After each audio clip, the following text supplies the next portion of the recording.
Okay, I think we're good to go here. So hi everyone, and welcome to March session of Healthy Discussions. Before we get started, I have just a few housekeeping notes. The chat box and Q&A feature are both open, so please feel free to use them. You can turn on subtitles, which are auto-generated by clicking the CC button on the bottom left corner of your screen. And finally, this session is being recorded and will be posted to Quality of Care NL's YouTube channel. So Healthy Discussions is a new webinar series launched by Quality of Care NL, where we have quality conversations about health, healthcare, and social systems in Newfoundland and Labrador. Our goal is to engage with you on these topics with the aim of continuing public conversations during the ongoing process of health transformation in our province. Public discussion also contributes to the growth of a learning health and social system in Newfoundland and Labrador. On the screen right now, you can see a definition of a learning health and social system as defined by Health Accord NL in its task force report. This definition might seem complicated the first time you read it, but what it really boils down to is health and social system that continuously improves through a culture of best practice, evaluation, equity, openness, and collaboration. The system learns and gets better, resulting in better care and health for all. Part of the definition states that individuals and families are active participants in all elements. By engaging in sessions like this one, by being an active participant in your own health care and wellness, by taking about and acting on issues that impact us as a society, you are contributing to a learning health and social system in our province. April is Oral Health Month in Canada, and we are delighted to have 3 guests joining us today to talk about oral health. Our first is Dr. Shane Roberts, President of the Newfoundland and Labrador Dental Association. We also have Amanda Barron, Executive Director of the Newfoundland and Labrador Dental Association. And finally, Kelsey Shepard, President of the Newfoundland and Labrador Dental Hygienists Association. Joining Shane, Amanda, and Kelsey for today's discussion is Catherine Street, Director of Quality of Care NL and NL Support. Catherine has some questions to get our conversation started, but we will be taking questions from the audience. So please type your questions in the Q&A box, which is a little easier for us to manage. Sometimes questions can get lost in the chat as people chime in with their own thoughts. So since today's discussion is being recorded, you may wish to ask your questions anonymously, which you can do by using the Q&A instead of the chat room. So without further ado, I'm going to hand it over to Catherine Street. Thanks for that, Robert, and welcome everybody to this evening's session. So Amanda and Shane, I'm going to kick off with the first question, which is really a very general question. So can you tell us more about what we mean when we say oral health? Certainly. Thank you, Catherine and Robert. So oral health is a part of your overall health. And with a healthy mouth, you can eat, speak, and smile in comfort, which helps you feel physically, socially, and mentally well overall. A healthy mouth helps you enjoy your life. Oral health means the health of the mouth. And no matter what your age, your oral health is vital to your general health and well-being. One of the best ways to protect your mouth is by going to the dentist for regular checkups and dental cleanings. And dentists and certified dental specialists are trained, skilled, and regulated health professionals. Your dentist can help keep your mouth and teeth healthy, and a regular checkup allows your dentist to make sure that you don't have any dental issues that may be coming to the surface, remove any unhealthy buildup, and reduce your risk in dental decay or gum disease. I've got to expand on that. When we talk about oral health, what we're talking about is the entirety of the oral facial system. We're talking about the muscles of mastication, everything that's involved with the upper girdle. We're talking about teeth. We're talking about the gingiva, the gums. You got to remember that this is your entry point for respiration, your entry point for digestive tract. So that's the kind of things that we'll expand on as we go. And certainly any questions that you have, we can kind of clarify for you. And Kelsey, anything you wanted to add to that? I think you did a job covering that. Dental care is so important regularly at home, both and in office, to help maintain, especially those tissues, because it's essentially an early prevention of things such as like oral cancers. It's not just teeth and gums. We're talking about the whole systemic issues. Thanks for that, Kelsey. And that actually leads in very nicely into my next question. You mentioned there are oral cancers and systemic issues, so issues throughout the whole body. So what is the connection between our oral health and our general health? They connect on a multitude of ways. I think often people look at them as a separate entity than our like oral health as versus our general health, but it really is more systemic than I think most people realize. Like Dr. Roberts said, it is, you know, the entryway for respiration and digestion. So things such as gingivitis, like inflammation of the gums, can not only be an indication of, you know, improper or infrequent cleaning or hygiene routines, both at office or in home, but it can also be a inflammatory marker for pre-existing conditions such as diabetes, heart disease, Crohn's, and often that bacteria can act as a catalyst in many situations. And along with that, the loss of teeth, whether it be by accident or, you know, as Amanda mentioned, things like, you know, infection or dental issues, can often result in digestive issues due to, you know, the inability or inadequacy to chew your food. So your digestion is working in overdrive often. Also for smokers in particular, you know, it really does all join together systemically because you're more at risk for things like oral cancer, cancer of the roof of your mouth, the tongue, the throat, which can very quickly lead to the rest of your body.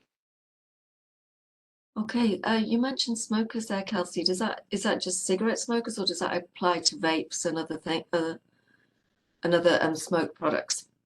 It definitely does. While, you know, cigarettes have been around for quite some time, so we are very aware of the impact that they have. I feel like more often than not now we are going to see more information come through regarding like the e-cigarettes or the vaping and the long-term effects that they do have. Okay. Shane or Amanda, is there anything you'd like to add to the systemic effects on the overall health that's affected by your oral health? What it boils down to ultimately is the inflammatory process from bacteria. That inflammation that's caused, or what Kelsey was referring to, the markers, those are the things that cause those cardiovascular diseases.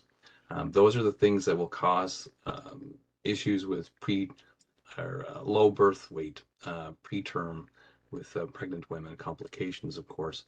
Endocarditis, the classic infection of the endocardium or the inside of the heart from transient bacterial debris from tissue in the mouth making its way through the bloodstream. One of the classic ones we see, of course, is pneumonias.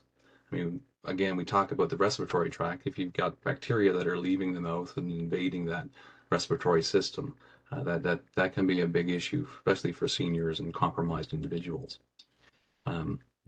Further to that, when we're talking about general health, most people now are on a laundry list of medications, and most of those medications can make a significant impact into their oral health. Unfortunately, many of the side effects lead to dry mouth, and that's one of the major problems we have to combat, because as Kelsey could tell you, that once you start to see a really dry mouth individual, and I don't mean just the amount of saliva, but I mean the consistency, the texture, that protective layer that you once had is gone. And now what you end up with is cavity potential along the gum line, or a lot of gingival or periodontal issues, so the more advanced gum diseases that are very difficult to treat. So a lot of times when we treat patients, often we refer back to our own family doctor because it's a group approach. It's not something that we can manage just ourselves. So the whole interdisciplinary health professional team is vital for oral health and general health, and you work together in that team environment. Exactly. The team approach is what we advocate for. I've just learned a lot. I knew about the risk of endocarditis due to health issues. And problems with the heart due to oral health issues, but I had no awareness of the other things, particularly the dry mouth. So thank you for sharing that. Really appreciate it. Amanda, anything to add, or do you feel we've covered the No, I feel like Shane and Kelsey really covered everything there. Okay. Robert, have any questions come in from our audience? No, nothing yet, Catherine, so you can continue on. Okay, so please don't feel shy about asking questions. As Melissa said, if you put them in the Q&A, you remain anonymous. And as has already been demonstrated, this is a very important health issue to discuss. So if you do have any questions, please feel free to ask them. So I'll carry on with our prepared question then. So according to the World Health Organization, most oral health conditions are largely preventable and can be treated in their early stages. So please can you give some examples of preventative care and explain why it is so important? We have touched on that slightly, but a few more examples of preventative care would be great. I can start. There's really 5 things that we at the NLDA always recommend, and the first being to have regular dental visits. So that is going to the dental clinic, having your cleaning, having your checkup, have your exams. So that is number 1, and that would be twice a year. We recommend every 6 months. We also say to choose a variety of healthy foods and drink each day. We ultimately always recommend water as your drink of choice, and making sure that you are reducing your sugar intake, anything sticky and tacky, just being aware of the foods that you're eating and consuming. Check your mouth regularly, so be aware of anything that might feel uncomfortable, pain, anything if it's being sensitive. If it is, speak to your oral health provider right away. Keep your mouth clean. So again, brushing your teeth twice a day, flossing once a day, and reducing your sugar intake, drinking your water, and then limiting your alcohol, avoid smoking, smokeless tobacco, as well as vaping. Okay, thank you. Shane, anything to add to those words of wisdom? Kelsey, perhaps you could go ahead of me, because I'd like to give some kind of background as to also what we see when it comes to the World Health Organization as to what we consider the most chronic. Well, I'll start with it then. Right now, the most prevalent chronic disease in children is dental caries. Wow. I'll stop. That's right on there. And the number 1 reason kids in Newfoundland go for sedation, or anywhere else in Canada, is for dental caries or extractions in an OR for a general sedation, because it's so prevalent that some things we can't manage in an office. So that is the number 1 reason we go. So the principle that we talk about, as Amanda had mentioned, for many years we've talked about the first tooth, first visit principle. So that background is, as soon as we see kids, especially new parents or new partners, caregivers, once we know there's a tooth there, we want to talk about cultivating that relationship. We want to get them in earlier to talk about the things that Amanda had said, just to get them on the right track. I mean, a lot of parents that have 2, 3 kids, they've done this. They know by now what we're doing, but it's just to demystify the process for new parents, and also to get the kids comfortable.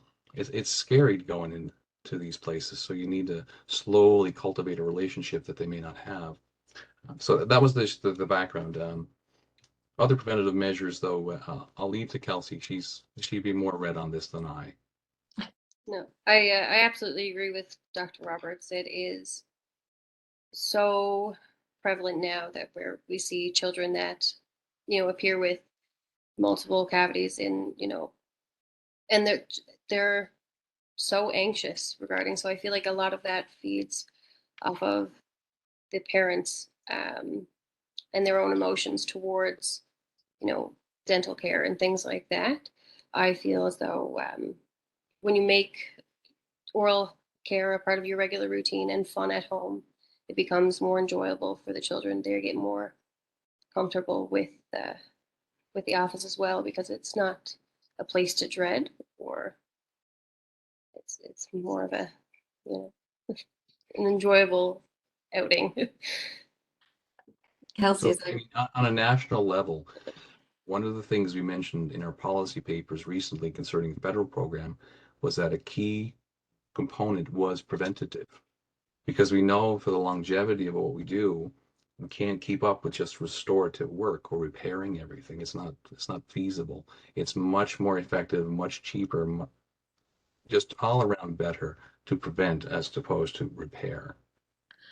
I think that's a motto we should have for most healthcare, actually, Shane. It's much better to prevent than to fix afterwards. But your comment about the number of children who are having general anaesthetics, which, although well managed within the hospital, is still a risk. Anybody having general anaesthetic is a risk. But general anaesthetic due to tooth decay, which is preventable, that really is something we should work as a province to address. And on that, Melissa, I understand we actually have a video on frequently asked questions on children's oral care at the dentist. Do you think that would be a good time to show that? Yeah, for sure. Just bear with me for a quick second, everybody, while I get that YouTube video up.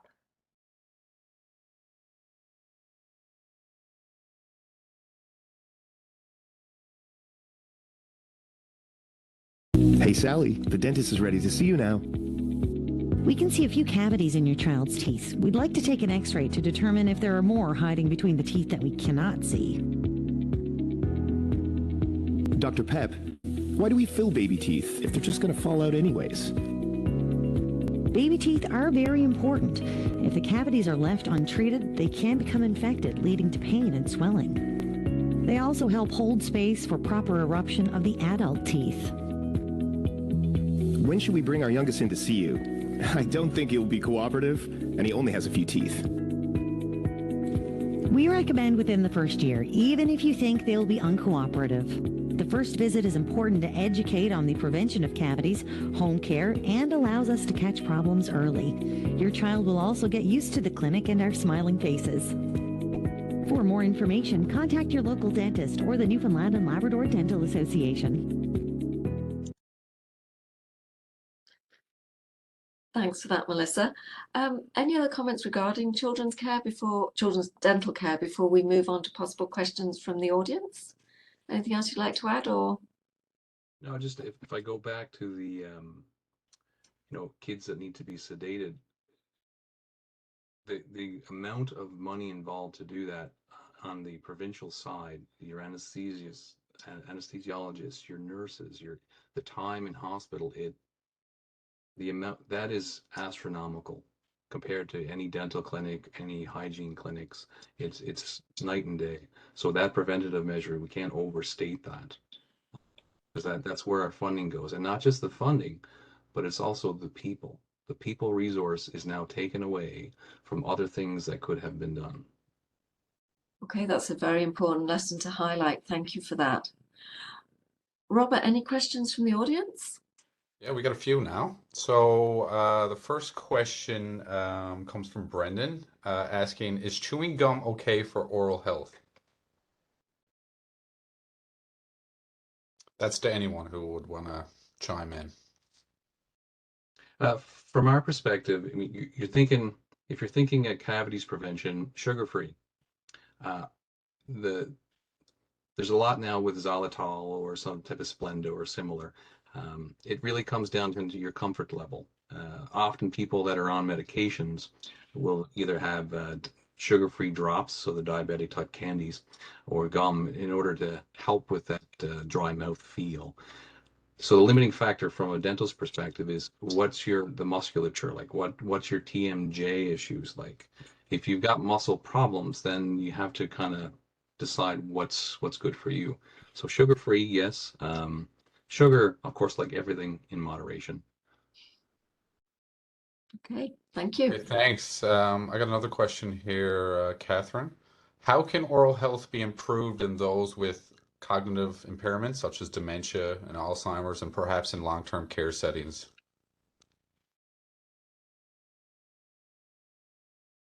Anybody like to take that one?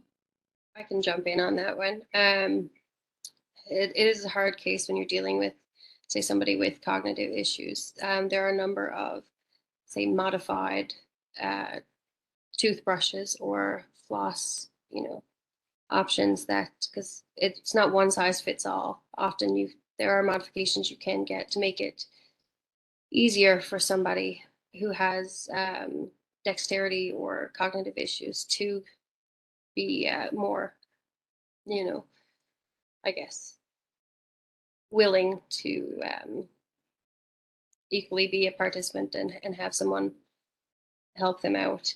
I find that the long-term care homes, specifically in Newfoundland. In a lot of other provinces there are people who regularly go in and have hygienists or dentists on site that provide that accessibility.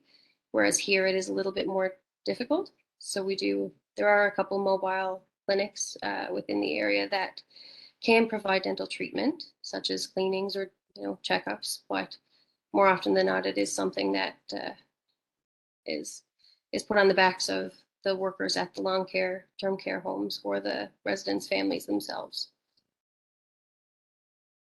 Shane, Amanda, anything you'd like to add to what Kelsey's just explained? I agree totally, Kelsey. Unfortunately, they're underserviced. And that comes down to both person power, who's there to actually do the work, and then accessibility into those areas. So in a long-term care clinic, there is no dental suites. It's a lot more difficult to treat someone with a mobile clinic to do, say, operative dentistry to repair.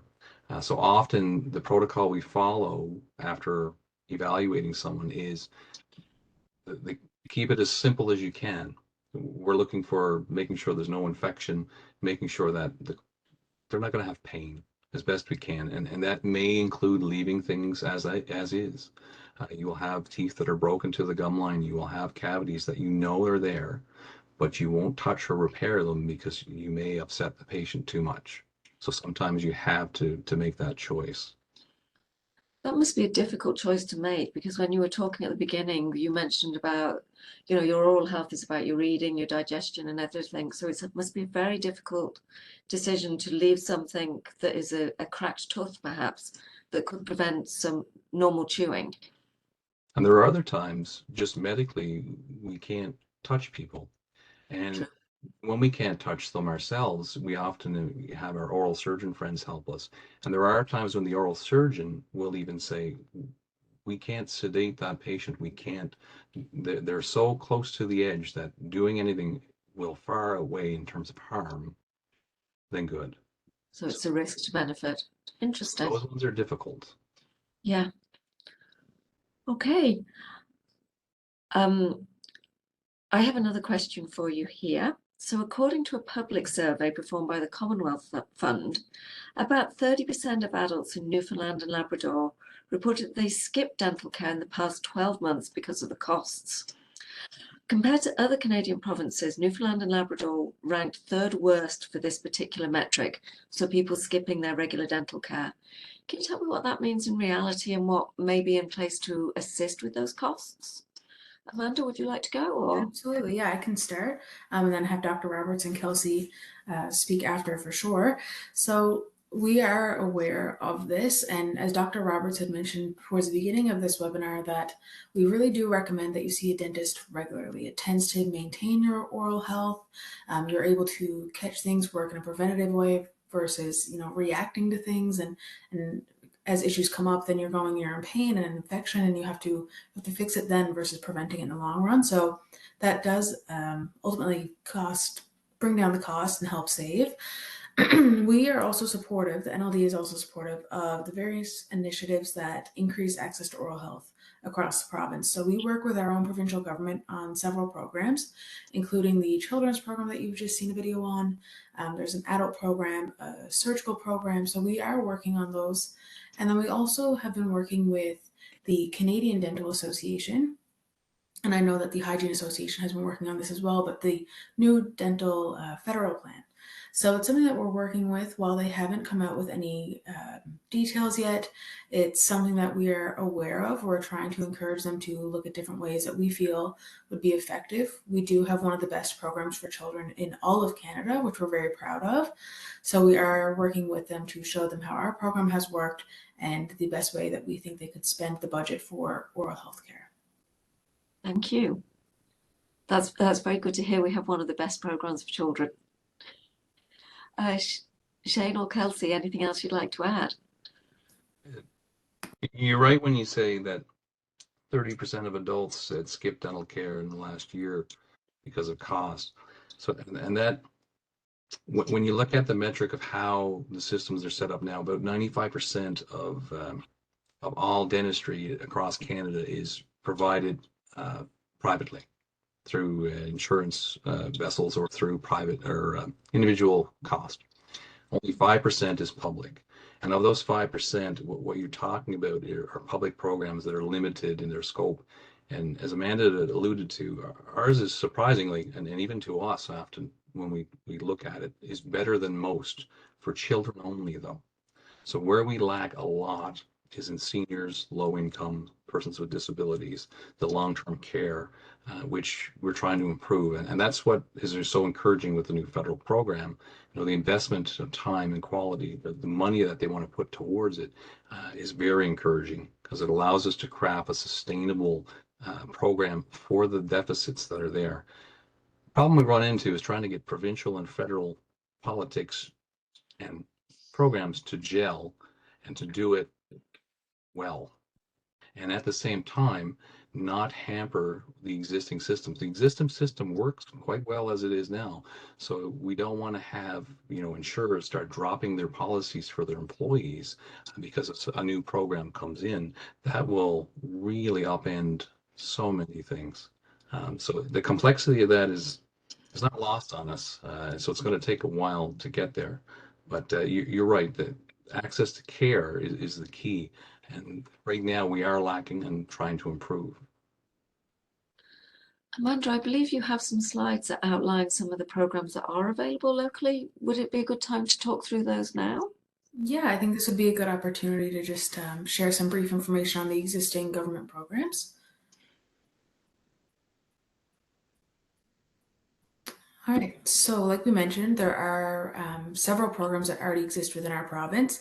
Dr. Roberts also highlighted that the Children's Dental Plan is a great one that we're very proud of, but our adult and surgical and income support are lacking, and we currently do not have a seniors plan. So that is also something that we're looking into.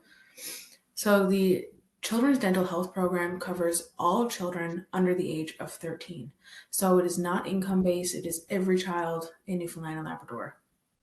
And it includes several services, and it's quite extensive. So it includes your examinations at 6 months, cleanings at 12 months, fluoride applications, routine fillings and extractions, sealants, and really it's something that we feel not everyone is aware of. So we often hear from parents, especially new parents, who may have a toddler or even a child who's 5 or 6 and they didn't know this program existed until they spoke to a dentist and were informed. So we always recommend that you call the dentist, you ask them about these programs, and if you have any more in-depth questions that you'd like to ask, you can contact us at the NLDA or the provincial government themselves, and they'll be happy to talk about the program as well. And then there's the income support program. So this provides what they're calling the basic services, and it's listed within a dental health plan payment schedule. So it's for those who are aged 13 to 17 and their family are a recipient of the income support. So it's a 2-year cycle every time, and you would have to prove that every 2 years. And that includes examinations at a 2-year interval, as well as some routine fillings and extractions. And then there's the surgical. So the surgical dental program provides insured services under the Medical Care Insurance Act.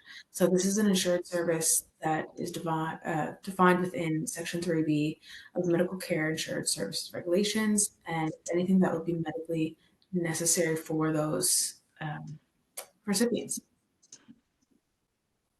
And then, can we go back just for 1 second? I forgot to.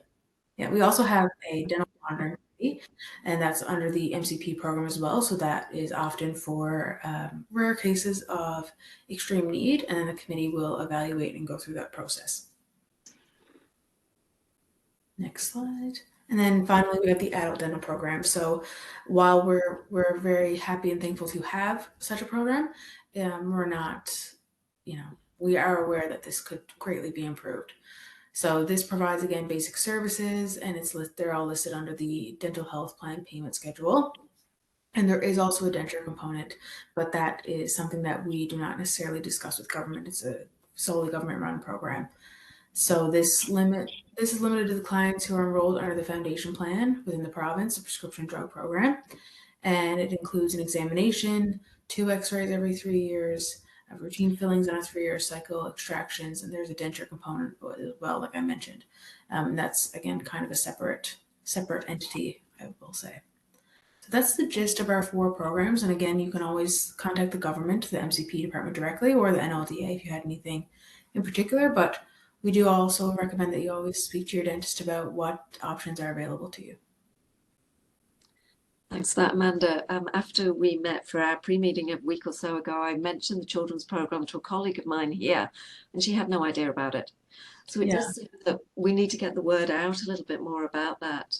Mm-hmm. It's something that we have been working on. So when we speak with government about these programs, they have expressed that they understand where we're coming from, and we're all on the same page there. But we do need to start putting more efforts into the promotional side of this program. It's such a good thing, but it's only good if people know about it and utilize it. So it's always something that we're striving to get the message out. It's why we created some of these videos. But unfortunately, it's just, we don't always reach everybody. So the word of mouth really helps with this one. Okay. And when we chatted before, you also said that even if people do start to avail of these services more, so more people are coming to the dentist and the dental hygienist, then there won't be a you think that the dentist would be able to take more patients? There's no problems with lists being full or practices being full? Yeah, so right now we have a great number of children who are already being seen by the dentist in our province. So it's something that while we are looking for dental assistants and dental associates and dentists, it's something that we feel is manageable. And if the need increases, then we would increase our recruitment efforts and things to meet. I mean, we really strive to have oral healthcare positive mindset for everybody, and we want them to all focus on it. So we will do whatever we can to ensure that that is a possibility. And Kelsey, thanks for that, Amanda. And Kelsey, do you have any comment about the availability of hygienists from your association's perspective? No, I absolutely agree with Amanda. While we do have an excellent number of children currently being seen, more often than not now, especially since I guess the pandemic, we are often seeing people that have waited 2 or 3 years because they are unaware of the MCP program that is available for children under the age of 13. So I feel like as people become aware of it, the accessibility definitely will be there. Okay, that's great. Shane, anything to add to that, or? Right now, the program she speaks about, particularly for children, 100% of the dentists across Newfoundland and Labrador use that program. And that program, every 4 years, we negotiated to get a set rate of fees. So when we say the fees, what we're talking about with government, and not a lot of people realize this, we're negotiating a discount to the government in order to maintain their system, in order to provide access to care. So the cautionary tale there is if they don't provide the funding for the system collapses. So that's what we always want to reinforce to government, that we will be there to do the work, but comes a point when we won't be able to, because these are businesses that have to, and just as Kelsey's business has to thrive, to provide that access to care.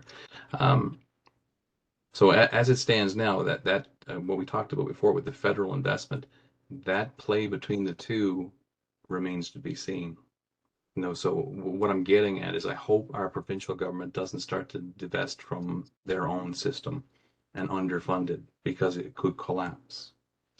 Don't want to be doom and gloom, but those are the kinds of things we think about. We've also talked about the impact in terms of health costs if people do then get severe decay and have to have surgery. Dealing with it upstream and preventing it prevents a lot of additional costs downstream. Exactly. Okay, thank you. Robert, I've got a little bit carried away here and not referred back to you, so my apologies. Any more questions from the audience? Yeah, sure. We got a few actually. So I'll ask this one first just to keep on the same lineage of the MCP. So there's a question asking, if you're aware, is there any data being collected on the Children's MCP dental program, basically to evaluate the usage of this program? Absolutely. So that is being collected by the government, and then we get reports quarterly, which lets us know the utilization rate, what services are being availed of more than others, and during COVID, we got to see kind of how that was impacted. Dentists had to have the new restrictions in place for dealing with COVID, so longer wait times and things like that. So we got to see how that all played out. But absolutely, we're collecting data, and we use that every time that we go back and speak with government about the programs to see what may need to be worked on more, what should we add, what can we tweak, just to make sure that it's the best program possible. Okay, thanks. Um, Anyone else have anything to add to that before we go on to the next question? Roughly about 60% of the children's budget goes towards the specialists. So I'm talking about the pedodontists. So that means if they're seeing a pedodontist, that is in the hospital setting, most likely. There are a few outside, but the majority. So that's the kind of thing that we want to avoid for preventative. If you see that number go down, so specifically we're talking about the specialist types of fee codes within the system, that means we're doing a better job preventative. That's the kind of statistic we're looking for. Okay, thanks. So I'm going to go on to another question here. So just to give a bit of context, is that it's a bit of a topic now that climate change can affect someone's health. However, it's a bit of a double-edged sword, the fact that the healthcare system contributes to environmental impact. So the question is asking basically, what can be done within the dental care or dental care industry to be as green as possible? I can just quickly start. So a lot of things within a dental clinic are now being modernized. So you'll see a lot more computer softwares, electronic filing, paper reduction, and things like that. So you're just seeing overall modernization, just like you are with many businesses out there. So it doesn't differ to dental versus anywhere else. So I just think one of the bigger things would be the modernization and utilization of various tools. I agree with Amanda. A lot of the internally, and this is also to make life easier for us, your x-rays are digital. No longer we're using chemicals to develop film, for instance. Most of your charting is digital, so there's no paper back trail for that. Submissions are all done by electronic means. Historically, you would fill out a form and send it in the mail. So that overhead, if you're in terms of environmental, and you can think of even now when you buy a ticket to fly, you can offset your CO2 emissions if you wish. So those are the kinds of simple things. On a material side, we've gone from the things that were the older school, the amalgam restorations, your silver amalgams. Mostly now we're using composite restorations. So from an environmental perspective, things that go down the drain are much less. Adhesive technology is much better. Even impression materials, so things where you're taking molds of people's teeth are digital. We can actually scan your dentition, send it to a lab, and have something fabricated, as opposed to physically taking a model of your teeth and physically sending it. So a lot of little things like that add up.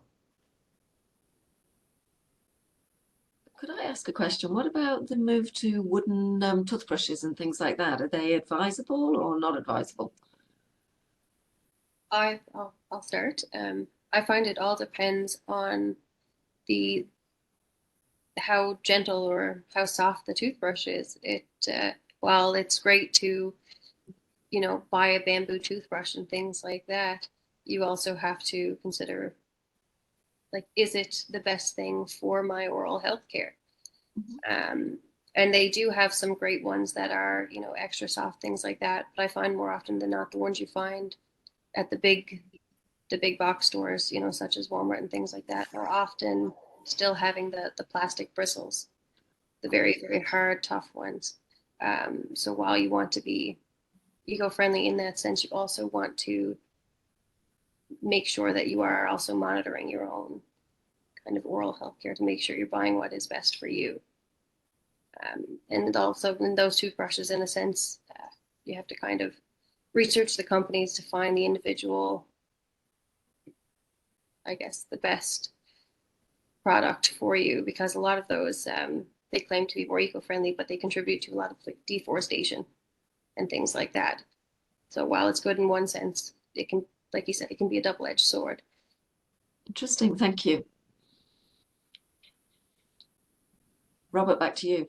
Yes, I got one more question here. Are any of you aware of whether the education system, particularly in primary schools, incorporate health and, of course, oral health into their curriculum? So we have an awareness committee, and one of their initiatives is awareness into the education system. So I don't believe it's implemented at this time, but about 3 to 4 months ago, they met with the Department of Education and actually spoke about updating the oral health information within the curriculum. So there was something that existed, but it just needs to be updated. So they are working on that, which is a great initiative, and we're very, very happy to see that happening. And then, so while that's taking place, we're also taking some action on our own hands. So we're doing things like our video, and we're also dentists often and hygienists and dental assistants will often go into the classroom and actually speak to the kids and talk about the importance of their oral health, different techniques, as Kelsey mentioned earlier, just making it fun, bringing some kind of excitement to it. Like, even for the little ones, you're bringing in coloring sheets, you're showing them that the dental team are people and they're not scary, and it's okay to talk to them and ask all your questions. So that's some initiatives that we have ourselves as well. And the same thing goes for the Hygiene Association. We have a warehouse full of tools that we can bring into classrooms that are available. Most of the time, we just need to kind of reach out and ask for it, because I don't believe it is a part of the curriculum like necessarily, but oftentimes teachers themselves do reach out. And Kelsey, did you mention when we met that there are some apps that parents can use to encourage their children to clean their teeth? There are different apps, such as the brands like Colgate and Crest. They have different apps. A lot of them sync to Bluetooth, like say toothbrushes now, where kids can collect little characters or stars that often make it more enjoyable, or like it'll count down the full 2 minutes until you're finished brushing. So it makes it more of a game as opposed to a chore, which is anything that can be more of a game has got to be better. absolutely. And Catherine, I just want to note that Gloria wrote in the chat room that public health nurses do a dental health session with grade 1 students. That's good to know. Yeah. Perfect. Do you have any other questions from the audience? Yeah, I got a good one here. A survey of physicians in the province found them feeling they had too little education on oral health. They were seeing patients with problems. Is there any role for oral health professionals in the education of physicians?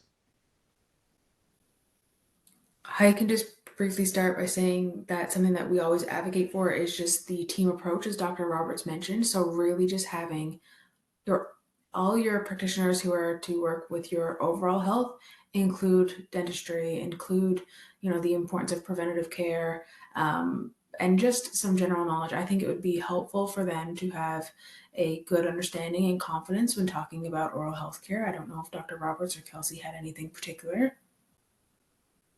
I mean, with physicians and same with your dentists, most of the time there are CE courses or continuing education courses available that can be done either webinar style or online, in person.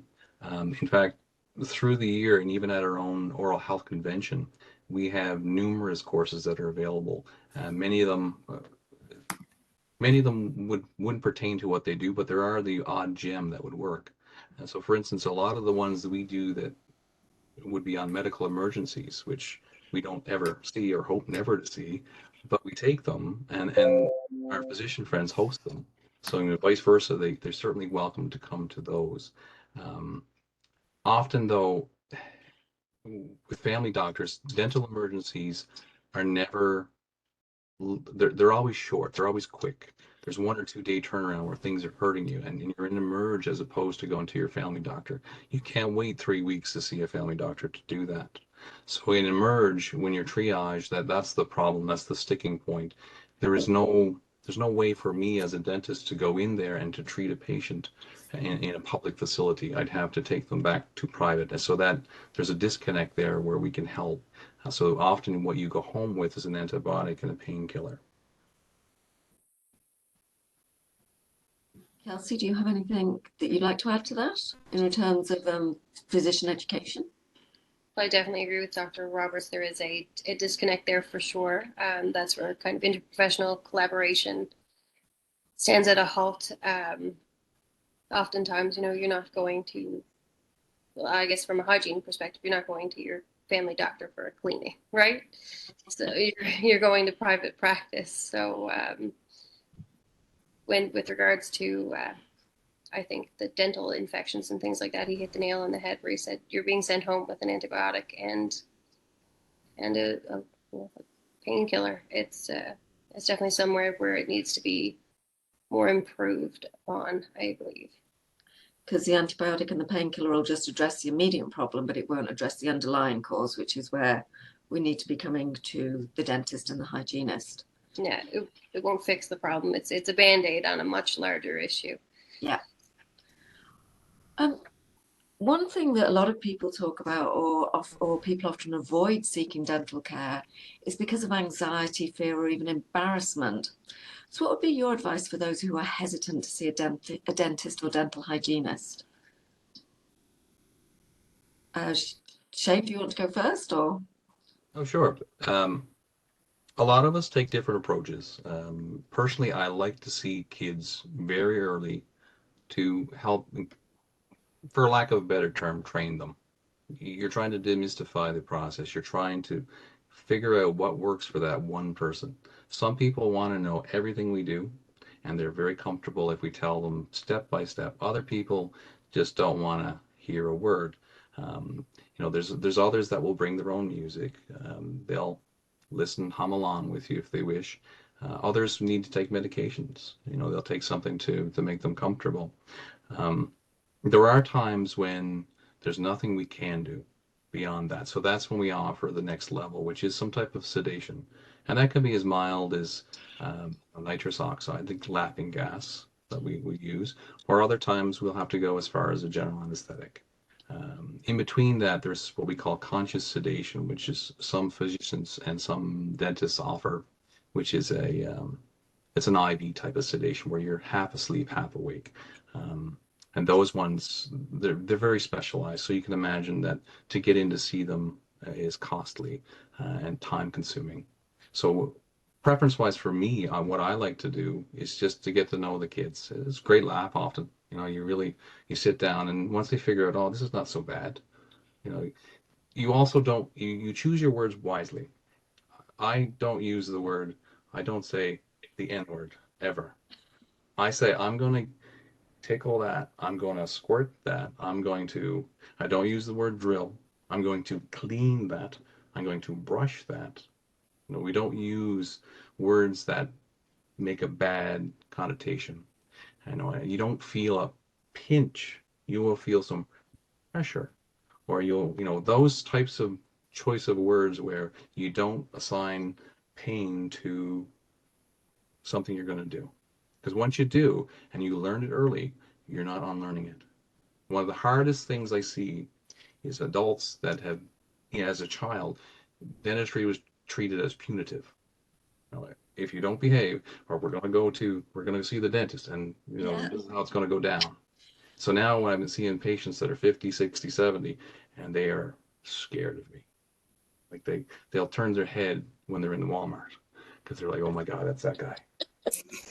Right? Things like that. So it's just, I like to start early and just, again, make it as simple as we can, because it shouldn't be scary.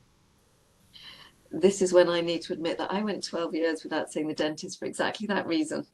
And I started going again when a friend's child came out of their first appointment smiling. I said, I'll go to that dentist because she's evidently not scary. So, Kelsey and Amanda, anything else you'd like to add on how you get people through the door? Those ones who, like me, are scared. Well, I absolutely agree with Dr. Roberts. Ideally, I find that the best approach is, well, from a young age, to make them involved in their own treatment, to let them touch the buttons, or show them that it's just a little vacuum, or I'm going to use this to brush your teeth as opposed to polish, things like that, using simplified words to make them, more comfortable, make it relatable, get them used to the sounds, because I find often they can be very jarring, especially when you're already a little nervous. But I mean, whereas like yourself, people who have been, say, a few years since their last visit, and they are a little bit nervous, I like to tell them we can take it at whatever pace that you want. It's unnecessary to, have to do it all at the one. If you are more comfortable breaking it up into separate appointments, then we want to do it at your pace, because we want you to be as comfortable as you want to be. Okay, that's great. I think that both Dr. Roberts and Kelsey said great, fantastic tips.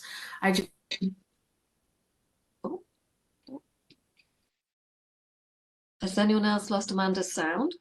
Yeah. We lost you, Amanda. No. And Melissa, do you know what's happening? Okay, Amanda's just. No, I don't have any sound for Amanda either. Oh, am I back? You're back. I think you froze for a second. So Sorry about start that again. Okay. I was just saying that it's never too late to overcome that fear. So, when you're feeling nervous, you are definitely not the only person out there. This is in every age group, and highly recommend that you talk to the whole dental team. Let them know how you're feeling. Talk to them. They have very likely treated a patient who had a very similar approach to how to overcome that anxiety. And if it's something that you don't know, they'll probably try out the different methods that both Kelsey and Dr. Roberts have mentioned throughout. So it's just about making you comfortable from the very beginning. So reach out, speak to them, let them know how you're feeling. And again, it's never too late to overcome that fear. And I'll agree with that, Amanda, because I'm one of those ones that have overcome it, thanks to a very, very good dentist here in St. John's. I'm aware of the time, it's 7:55. Robert, do we have any other questions from the audience? No, that's it for right now, Catherine. Okay, Actually, so no, I do have one that it's asking, can you do much for very stained teeth? It depends on the reason, really. You try the over-the-counter products. Those are typically vetted by the CDA or the ADA, the American Dental Association, the Canadian Dental Association. Try those products first. Try your normal, your hygienist to do the debridement, to prophy things out what they can. There will come a point when you can't overcome the natural color of a tooth, or it's too far or too dark to bleach at all. Then you'll have to cover those with either veneers, crowns, some type of restorative product in order to camouflage to hide it. So that's typically the process. But I like over-the-counter products because they're easy and they're already vetted. So you use, follow the directions and you use them as they're intended, and then you'll know if that will work. And then beyond that, you'll have to seek something more professional. okay. Kelsey, anything from the dental hygienist's viewpoint on that? I agree with Dr. Roberts, and definitely, certain level of staining is able to be removed and bleached off, but ideally safely. None of these at-home kind of DIYs that we see pop up more and more frequently. Unfortunately, a lot of people do have things such as like recession, which is, root exposure. So it does increase your possibility for sensitivity, which a lot of those whitening products and any whitening products can bring more forward. But a lot of the ones you get at home tend to be a little bit more abrasive than most. So I'd add to that what Kelsey said, that those, if you're using at home products that are not meant for it, when you lose enamel, it is irreversible. It cannot go back on its own. So you do permanent damage. That's the take home with those products. Okay. And again, that's wise words for us to finish on. So, Robert, are you still there to wrap up for us? I am. Perfect. So that concludes the time we have for today's session. I want to thank Catherine, Shane, Amanda, and Kelsey for leading us through a really great discussion on oral health in Newfoundland and Labrador.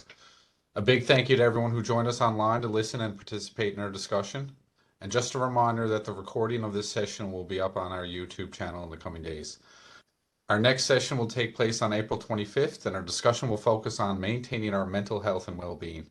Stay tuned as the details of that session will be released soon. And lastly, you'll see a very short post-event survey on your screen after we end the webinar. We'd appreciate you providing any feedback or ideas for future healthy discussions.